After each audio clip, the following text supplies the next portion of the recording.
Welcome to the Good News channel. We are presenting from J&J Convent, Ennore, about an amazing and remarkable saint, Saint Catherine of Siena. She is one of the four female daughters of the church. She was a Dominican laywoman and one of the greatest saints of the church. So let us delve into the life journey of Saint Catherine of Siena. Catherine of Siena was born on the solemnity of the Annunciation of the Lord in the year 1347 in Italy. She was the 25th child in a large family. From a young age, she was deeply spiritual and devoted her life to prayer and service to God. At the age of 6, she walked up a hill, and there she saw Christ clothed up in gold above the church of St. Domenico. At just 7 years old, she made a promise in secret: no husband, no silk dresses, no ordinary life. Her parents scolded and pleaded her. A flame had kindled inside her, a flame that no one could see. Then she saw in a vision Christ standing before her with a ring. He said, "You are mine." From that moment, she felt that she was his bride. She began to rejoin the world as a warrior. At 16, she joined the Third Order of St. Dominicans at Mantelate, a group of devoted laywomen inspired by St. Dominic. Within the solitude of her modest self, she encountered mystical visions. Catherine embraced the mission of Christ with renewed clarity and intensity.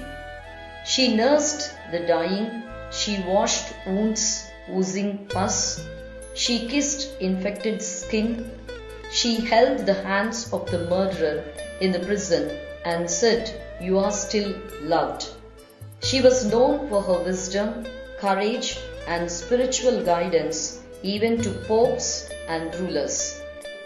Though lacking formal education, she struggled greatly, often doubting her abilities, yet driven by divine inspiration, she was helped by her friends to pen her passionate plea.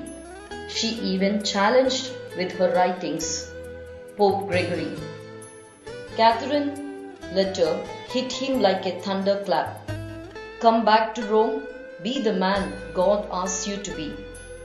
This urged him to return to Rome and heal the fractures within the church. Then he returned to Rome. Her influence had shaken kings and cardinals. She had to face a trial that would demand not her intellect or her words, but her very flesh. She grew thinner, her skin pale, her appetite vanished, and yet her soul seemed to grow brighter. One of her long moments of solitude, kneeling in silent ecstasy, she saw a vision that Christ's heart opened like a womb, and from it poured a river of blood. "This is the price of love. Will you drink?" Jesus asked. She wept and whispered, "Yes." From that moment on, her body became a chalice. She begged heaven to restore peace. She spoke of God's love as fire, of truth as a sword, of souls as trees rooted in humility. She wrote of divine mercy and of justice that burned with compassion.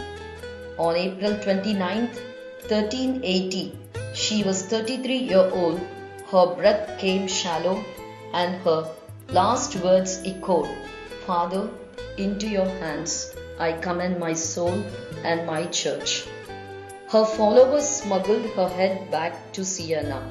It rests now in Basilica of Saint Manico. Still serene, still incorrupt, she was canonized and elevated as Doctor of the Church in 1970 for her profound theological insight. The life of Saint Catherine of Siena reminds us that holiness is not limited by age, education, or position. In a world where power often speaks louder than truth, Catherine shows us that the true strength of the Church comes from a heart that listens to God and dares to act with courage. Today our church and our world face confusion, difficulty and uncertainty. She calls us to deepen our personal prayer, to work for the suffering, to speak the truth with love and to work for peace. May her courage inspire us to build bridges where there is division, hope where there is fear, light where there is darkness. Saint Catherine of Siena, pray for us that we may allow God to do great things through our humble prayers.